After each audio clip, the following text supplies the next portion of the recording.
नमो नमः, राम राम, जय श्री राम।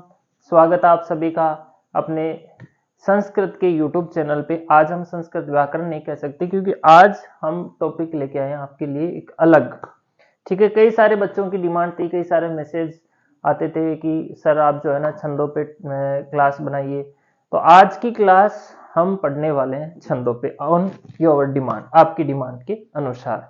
ठीक है, आज जैसे आप देख रहे हो हमने यहाँ पे बड़े बड़े अक्षरों में छंद लिखा है और छंदों को आपकी आवश्यकता के अनुसार और सरलता के अनुसार कैसे सरल से सरल तरीके से आपको पढ़ाया जाए, समझाया जाए, ताकि आपको अच्छे से समझ में आ जाए। मैंने इसको कई सारे तो जो है ना पार्ट्स के अंदर डिवाइड किया है। आज की क्लास में हम सिर्फ छंदों की सामान्य जानकारी के बारे में पढ़ेंगे कि छंद क्या होते हैं, इनकी परिभाषा क्या होती है, इनका महत्व क्या होता है, इनके प्रकार क्या होते हैं, कई सारी चीजों के बारे में आज छंदों की हम पहचान कैसे कर सकते हैं। तो बहुत सारे टॉपिक्स हम आज ही क्लियर कर लेंगे। उसके बाद में आने वाली क्लासों में जहां तक हम अपनी इच्छा होगी एक एक छंद की एक एक क्लास हम ऑनलाइन बनाएंगे और उनकी समझेंगे कि उनके जो लक्षण क्या होते हैं, उदाहरण को कैसे पहचाना जा सकता है। तो आज की क्लास में मैं पहले एक बार आपका परिचय करा देता हूं यहाँ पे कि हम क्या क्या सीखने वाले हैं, फिर हम जो है ना इनको पार्ट वाइज एक एक तरीके से हम इनको आसानी से सीखेंगे। छंद, यहाँ पे सबसे पहले हमने इसको लिखा है परिभाषा कि छंद होते क्या है, सबसे पहले हम यहाँ पे सीखेंगे। वेदांग छंद हम पढ़ेंगे तो वेदांग का यहाँ पे बताना बहुत जरूरी है कि छंदों का वेदों के अंदर महत्व क्या है और इसे वेदांग क्यों माना गया है। और भी बहुत सारे वेदांग जो है हम उनको भी साथ में पढ़ लेंगे। छंदों का प्राचीन नाम से छंदों को कैसे जाना जाता था, किस नाम से जाना जाता था। फिर साहित्य की बात करते हैं तो यहाँ पे कौन कौन सी पुस्तकें किन किन आचार्यों ने लिखी, ये पुस्तकें यहाँ पे मैंने लिखी है, आचार्यों के नाम हम साथ ही पढ़ेंगे। और फिर यहाँ पर हम प्रकार पढ़ेंगे। फिर उसके बाद में गण, जो कि मोस्ट रहने वाला है। अगर हम छंद पढ़ते हैं तो हमें गणों का ज्ञात होना आवश्यक है।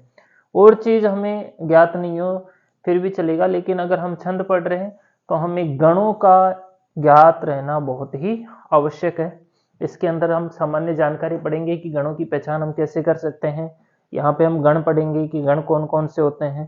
फिर पाद, चरण किसे कहते हैं, यहाँ पे छोटी सी जानकारी। यति किसे कहते हैं, इसके बारे में हम इस क्लास के अंदर सीखेंगे। तो शुरू करते हैं आज की क्लास बिना समय व्यर्थ गवाए।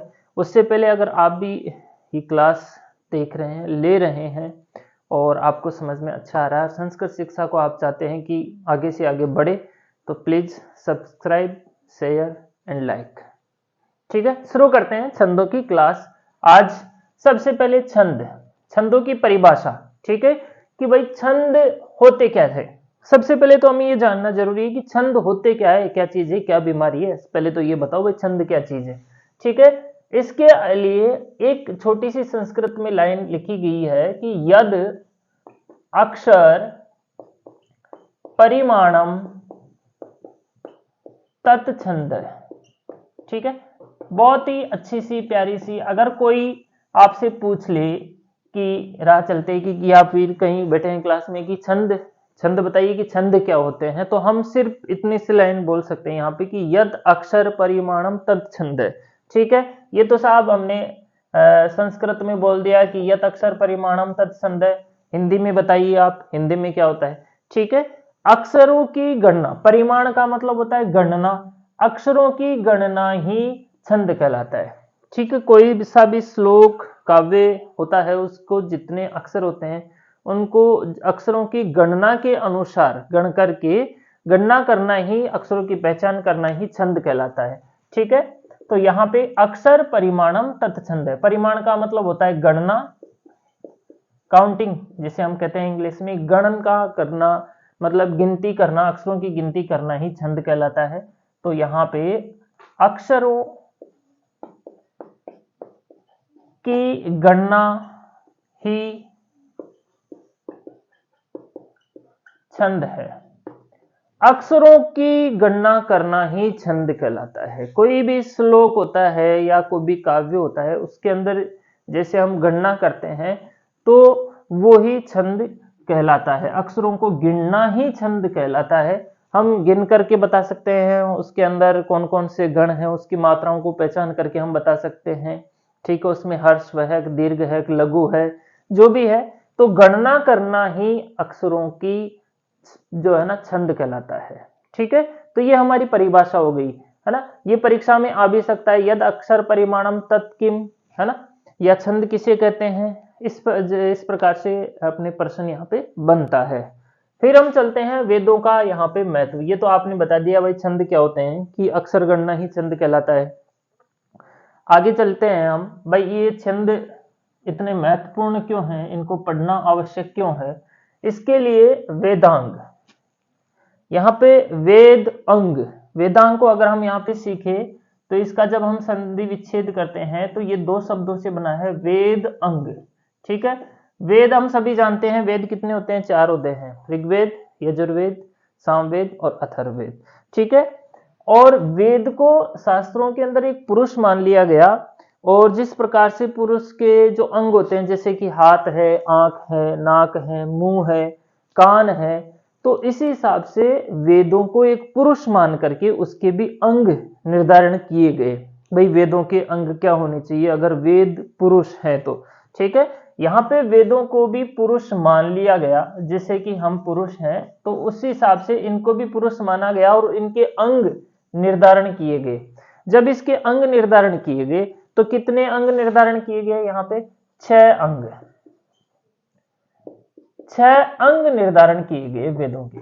ठीक है, वेदांग प्रश्न ये बन सकता है परीक्षा में कि वेदांग कितने होते हैं, वेदांग 6 होते हैं। ठीक है, अब जब हम यहाँ पे सबसे पहले शुरू करते हैं कि वेदांग 6 होते हैं, भाई साहब कौन कौन से होते हैं, तो देखो सबसे पहला अगर यहाँ पे हम वेदांग पढ़ते हैं सबसे फर्स्ट नंबर पे, तो सबसे फर्स्ट नंबर पे जो वेदांग आता है वो आता है छंद। पहले मैं यहाँ पे एक बार वेदांग लिख देता हूं, फिर उनको यहाँ पे हम सीखेंगे कि वेदों को जो वेदांग होते हैं उनको क्या माना गया है। ठीक है, जैसे कि छंद, पहला वेदांग छंद, दूसरा छंद कल्प, ज्योतिष, फिर निरुक्त, शिक्षा और व्याकरण। ठीक है, 1 2 3 4 5 और 6, कितने वेदांग हो गए यहाँ पे, 6। कौन कौन से, छंद, कल्प, ज्योतिष, निरुक्त, शिक्षा और व्याकरणम। ठीक है, जो वेदांग जो होते हैं उनमें अगर हम महत्वपूर्णता की बात करें तो सबसे महत्वपूर्ण जो वेदांग है यहाँ पे, सबसे पहला छंद और सबसे अंतिम व्याकरणम। व्याकरण भी हम पढ़ते हैं, व्याकरण को वेदांग का कौन सा अंग माना गया है उसे भी हम अभी यहाँ पे बताएंगे। ये तो हो गए वेदांग। ठीक है, वेदांग। अब इनको कौन सा अंग माना गया है वेद का, भाई जैसे मानो कि छंद को क्या माना गया है ना, कल्प को क्या माना गया है, ज्योतिष को क्या माना गया है। आपने इनको पुरुष तो मान लिया, वेद को पुरुष मान लिया, लेकिन ये अंग आप बताइए तो सही, भाई ये छंद क्या है, पैर है, हाथ है, नाक है, कान है, कौन सा अंग है वेदों का। ठीक है, कल्प क्या है, ज्योतिष क्या है, निरुक्त क्या है। तो अगर हम इनके अंग निर्धारण करें तो छंदों को जो माना गया है, अगर हम छंद पढ़ रहे हैं यहाँ पे तो सब छंदों को डिटेल से पढ़ना आवश्यक है। छंद है, इसके अंदर एक लाइन है संस्कृत में, छंद है पादौ तु वेदस्य, छंद है पादौ तु वेदस्य। ठीक है, छंदों को पाद माना गया है वेदों का। ठीक है, पाद, पाद का मतलब होता है पैर। छंदों को वेदों का क्या माना गया है, पैर माना गया है। अब यहाँ पे प्रश्न ये उठता है कि भाई आपने छंदों को वेदों का पैर ही क्यों माना, हाथ मान लेते, आंख मान लेते, कान मान लेते, पैर ही क्यों माना। ठीक है, जिस प्रकार पुरुष, वेद जो पुरुष है, वेद नामक जो वेद को हमने जो पुरुष की संज्ञा दे दी गई है, जिस प्रकार पुरुष के अगर पैर नहीं होते हैं तो वो गति नहीं कर सकता, वो आगे चल नहीं सकता, वो सिर्फ एक जगह स्थिर रह सकता है। इसीलिए अगर हमें छंद नहीं आते हैं तो हम वेदों को या फिर काव्य को पढ़ने में हम गति नहीं कर सकते हैं, आगे नहीं बढ़ सकते हैं। इसीलिए छंदों को वेदों का क्या माना गया है, पैर। ठीक है, वैसे हमारा टॉपिक छंदी है, अगर हम इनको भी यहाँ पे पढ़ना चाहें तो कल्प को हाथ माना गया है, ज्योतिष को आंख माना गया है, निरुक्त को कान माना गया है और शिक्षा को नासिका माना गया है। और व्याकरण सबसे मोस्ट, छंद, छंद के बाद व्याकरण, व्याकरण को माना गया है मुखम व्याकरणम स्मृतम, मुखम व्याकरणम स्मृतम। ठीक है, जिस प्रकार से छंदों को पैर माना गया है उसी प्रकार व्याकरण को वेदों का मुख माना गया है। पर्सन यहाँ पे अगर हम किसी भी कंपटीशन की तैयारी कर रहे हैं, एग्जाम की तैयारी कर रहे हैं, तो वहां पे जो है ना ऑप्शनल टाइप के जो प्रश्न आएंगे उसके अंदर ये पूछा जा सकता है कि व्याकरण को वेदों का क्या माना गया है, मुख माना गया है। छंद को वेदों का क्या माना गया है, या फिर यहाँ पे खालिस्तान देकर के भी आपको पूछा जा सकता है कि व्याकरणम स्मृतम। ठीक है, तो ये चीजें हमें याद रखनी है। छंद पादौ तु वेदस्य मुखम व्याकरणम स्मृतम। छंद पढ़ रहे हैं तो ये वाली अवश्य ही हमें याद रखना चाहिए कि छंद को वेदों का क्या माना गया है, पैर माना गया है। तो ये हो गए हमारे वेदांग। ठीक है, परिभाषा यहाँ पे होगी यद अक्षर परिमाणम तत्छंद है, अक्षरों की गणना करना ही छंद कहलाता है। वेदांग कितने होते हैं, 6 होते हैं, छंद, कल्प, ज्योतिष, निरुक्त, शिक्षा और व्याकरणम। और इनके वेदांग जो है, छंद को पैर, कल्प को हाथ, ज्योतिष को आंख, निरुक्त को कान, शिक्षा को नासिका और व्याकरण को मुखम माना गया है। अब चलते हैं हम तीसरे पॉइंट की ओर। तीसरा पॉइंट है अपना कि प्राचीन नाम। भाई छंदों के प्राचीन नाम क्या थे, पहले ऋषि मुनि वेदों के अंदर इनको क्या कहा गया है। तो जितने भी हमने डाटा इकट्ठे किए उनके अनुसार कुछ नाम यहाँ पर दिए गए हैं। जैसे छंदों के प्राचीन नाम के अंदर हम पहले बात करें, सबसे पहला नाम छंदो विचिति। ये भी एक इसका पुराना नाम बताया गया है, छंदो विचिति ही। दूसरा नाम छंदो अनुशासनम, जो एक पुस्तक भी जिस पर एक अनुशासनम इस नाम से एक पुस्तक भी लिखी गई है जिसका वर्णन हम नीचे करेंगे। और छंदो विवृति, और एक और है छंदोमान। इस तरह से छंदों के प्राचीन नाम हम यहाँ पे चर्चा कर रहे हैं। छंदो विचिति, छंदो अनुशासनम, छंदो विवृति, छंदोमान। ठीक है, इनका याद रहना भी आवश्यक है। परीक्षा में ऐसा प्रश्न पूछ सकते हैं कि भाई छंदों का निम्न में से प्राचीन नाम नहीं है, ठीक है, या फिर है। तो यहाँ पे छंदो विचिति, छंदो अनुशासनम, छंदो विवृति और छंदोमान, मतलब इन नामों से जाना जाता था पहले छंदों को। अब बात करते हैं हम साहित्य की। भाई इस छंदों के ऊपर कौन कौन सी पुस्तकें लिखी गई, किस किस ने लिखी गई। तो यहाँ पर कुछ पुस्तकें हमने ऑलरेडी पहले से ही लिख दी है। इनके लेखक जो हैं उनके नाम हम अभी यहाँ पे लिखेंगे कि कौन सी पुस्तक किसने लिखी है। जो सबसे पहली पुस्तक है छंद सूत्रम, यही सबसे महत्वपूर्ण है। छंदों पर सबसे पहली पुस्तक यही लिखी गई थी, है ना, जिसे छंद सूत्रम, और इसी को छंद शास्त्रम भी कहते हैं। कई जगह इसका नाम छंद शास्त्र भी आता है, तो कंफ्यूज नहीं होना है। छंद सूत्र और छंद शास्त्र एक ही चीज है। इनको किसने लिखा है उनके बारे में हम अभी जानकारी लेंगे। पहले जैसे छंद सूत्रम जयदेव छंद, वृत्त रत्नाकर, सुव्रत तिलकम, श्रुत बोध, छंदो अनुशासनम, छंदो मंजरी, ये कुछ पुस्तकें हैं जो छंदों पर लिखी गई है। ठीक है, सबसे महत्वपूर्ण परीक्षा में हमें पूछा जा सकता है, तो ये सवाल जरूर पूछा जा सकता है कि छंद सूत्रम या छंद शास्त्र किसने लिखा। जो ये पुस्तक लिखी थी वो आचार्य पिंगल ने लिखी थी, आचार्य पिंगल। ठीक है, आचार्य पिंगल। यहां पे हल्की सी हम जानकारी ले लेते हैं, आचार्य पिंगल। ठीक है, इनकी पुस्तक का नाम छंद शास्त्रम या फिर छंद सूत्रम, दोनों।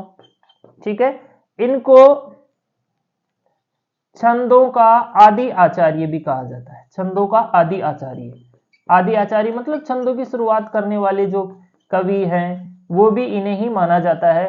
प्रश्न आ सकता है परीक्षा में कि छंदों के आदि आचार्य कौन है, मतलब कि छंदों पर सबसे पहले व्यवस्थित और सर्वाधिक जानकारी देने वाली पुस्तक जो लिखी थी वो लिखी थी आचार्य पिंगल ने। ठीक है, छंद शास्त्र, इसीलिए इसको बहुत महत्वपूर्ण यहाँ पे माना जाता है। दूसरी बात करते हैं, कई सारी पुस्तकें यहाँ पे, जैसे जयदेव छंद तो जय कीर्ति ने लिखी थी, और उसी तरह से व्रत रत्नाकर जो पुस्तक लिखी थी वो केदार भट्ट जी महोदय ने लिखी थी। सुव्रत तिलकम जो पुस्तक लिखी थी क्षेमेंद्र महोदय ने लिखी। उसी के साथ श्रुतबोध महान कवि कुलगुरु कालिदास जी ने लिखी, और छंदो अनुशासन हेमचंद्र जी ने लिखी। अनुशासन बहुत अच्छा था हेमचंद्र जी का। और यहाँ पे छंदो मंजरी गंगादास जी ने लिखी। ठीक है, तो ये पुस्तकें जो थी वो इन महान लेखकों ने छंदों के ऊपर लिखी। एक नॉर्मल जानकारी, सामान्य से जानकारी है, परीक्षा में पूछा जा सकता है, भाई पूछ लीजिए जैसे सुव्रत तिलकम किसने लिखी, या श्रुतबोध कालिदास जी है ना, महान कवि है, तो इनके बारे में भी पूछा जा सकता है कि कालिदास जी की कौन सी पुस्तक जो छंदों पे लिखी गई, तो श्रुतबोध। तो ये इधर वाला पार्ट हम, ये वाला बहुत महत्वपूर्ण, आचार्य पिंगल, इनको अच्छे से अपने को याद रखना है। अब यहां से हम चलते हैं इधर, छंदों के प्रकार। भाई कितने प्रकार है? मुख्य रूप से छंदों को शुरुआत में दो पार्ट के अंदर डिवाइड किया गया। पहला वैदिक छंद, दूसरा लौकिक छंद। वैदिक छंद किसे कहेंगे? वैदिक छंद कहेंगे जो वेदों के अंदर काम में आने वाले छंद। ठीक है, वेदों में चलने वाले छंद, उन्हें हम वैदिक छंद कहते हैं। जो सिर्फ वेदों में ही चलते हैं और वेदों में ही काम में आते हैं, उनको हम वैदिक छंद कहते हैं। कई सारे उदाहरण मैं यहाँ पे दे सकता हूँ आपको इसमें, जैसे उसनिक छंद है, अनुष्टुप है, और भी है, गायत्री है, और त्रिष्टुप है। बहुत सारे छंद जो है वो वेदों के अंदर ही चलते हैं। तो ऐसे छंद जो वेदों के अंदर चलते थे उनको वैदिक छंद कहा गया। और लौकिक छंद मतलब कि वेदों के अलावा जो साहित्य लिखे गए उनके अंदर जो छंद काम में लिए गए लेखकों द्वारा, कवियों द्वारा, तो उनको यहाँ पर लौकिक छंद, लोगों के द्वारा चलाए गए छंद, उनको लौकिक छंद यहाँ पे कहा गया। लौकिक छंदों को फिर यहाँ पे दो पार्ट्स के अंदर डिवाइड किया गया। मात्रा छंद, मात्राओं के आधार पर गणना करने वाले छंद, है ना, मात्राओं के आधार पर कौन कौन सी मात्रा है, कितनी मात्राएं हैं, तो उसके आधार पे काउंट करके, जैसे कि आर्या है तो मात्रिक छंद है आर्या, तो उनको मात्रा छंद कहा गया है यहाँ पे।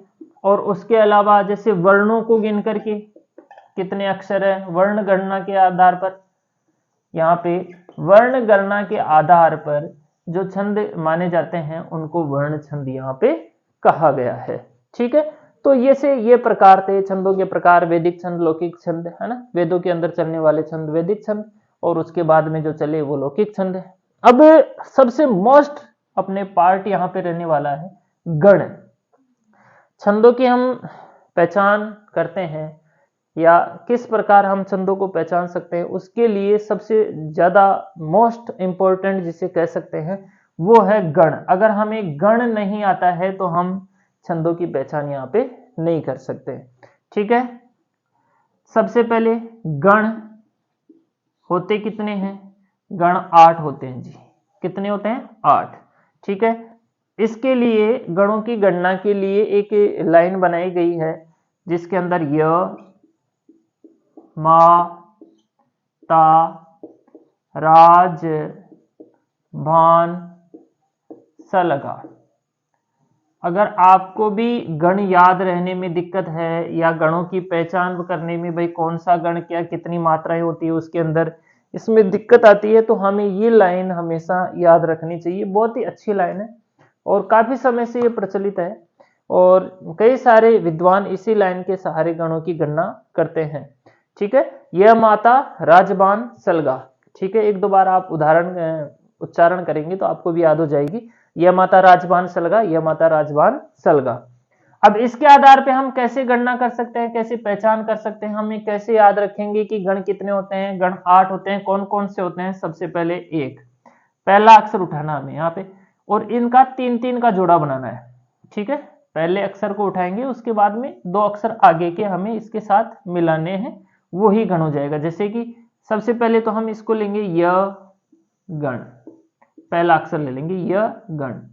दूसरा लेंगे ये के बाद में म आ रहा है तो यहाँ पे लिख लेंगे म गण। ठीक है, तीसरा त आ रहा है तो यहाँ पे ले लेंगे त गण। चौथा त के बाद में र आ रहा है तो र गण। पांचवा र के बाद में ज आ रहा है तो ज ग न।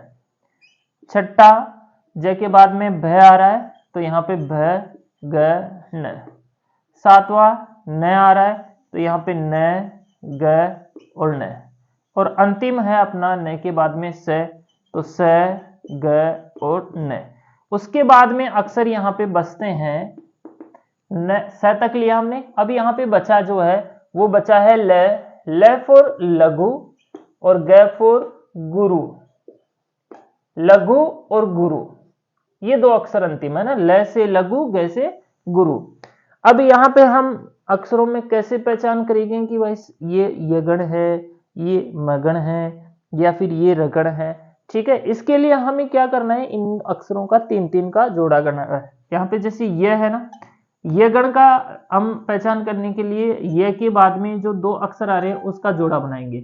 जैसे य के बाद में मा और ता, ऐसे य मा ता, ऐसे तीन तीन का इनका हम जोड़ा बनाएंगे। जैसे कि मैं, तो मैं के बाद में जैसे मैं मा ता और फिर रा। उसके बाद में जैसे तगण है तो ता राज, ता रा और ज। र है तो यहाँ पे राज भा, रा ज और भा। ठीक है, जगण है जय भान, जय भा और न। बगण है तो भा न से, भा न और श। नगण है न श ल, न स और ल। और सगण है तो स ल गा। ठीक है, ऐसे हम इनके जोड़े बना लेंगे। अब इससे क्या होगा भाई, जोड़े तो हमने बना लिए लेकिन इससे पहचान कैसे हुई। अब देखो इसके अंदर पहचान कैसे करनी है। जैसे लघु जो होता है ना, लघु का प्रतिबिंब होता है ऐसे, और गुरु का जो प्रतिबिंब होगा वो ऐसे होगा एस। ठीक है, इसे हम एल और एस कह सकते हैं, एल फॉर लघु, एस फॉर गुरु। ठीक है, तो ऐसे चिन्ह हम यहाँ पे श्लोकों के अंदर देखने को मिलेंगे। जो ऐसा चिन्ह होगा उसे गुरु कहेंगे, ऐसा चिन्ह होगा उसे लघु कहेंगे। अब यहाँ पे क्या होता है, सबसे पहले हम इनकी लघु गुरु की पहचान कर लेते हैं कि लघु कौन से अक्षर होंगे और गुरु कौन से अक्षर होंगे। ठीक है, लघु अक्षर ना, तो ऐसे हरिश्व स्वर हम सभी जानते हैं। हरिश्व स्वर कौन कौन से होते हैं? हरिश्व स्वर, जिस अक्षर में हरिश्व स्वर की मात्रा होगी उसे हम लघु कहेंगे। जैसे कि अ, हरिश्व ई, हरिश्व उ और हरिश्व री और री, ये हरिश्व स्वर होते हैं 5। तो ऐसे अक्षर जिनके अंदर ये मात्राएं होगी उसे हम लघु अक्षर, लघु मात्रा काउंट करेंगे। ठीक है, लघु के अंदर एक मात्रा होगी, दीर्घ के अंदर, गुरु के अंदर 2 मात्राएं होगी। ठीक है, अब गुरु किसे कहेंगे? एक तो दीर्घ स्वर, ऐसे स्वर जो ऐसे अक्षर जिन पे दीर्घ स्वर की मात्रा होती है उसे हम गुरु कहेंगे।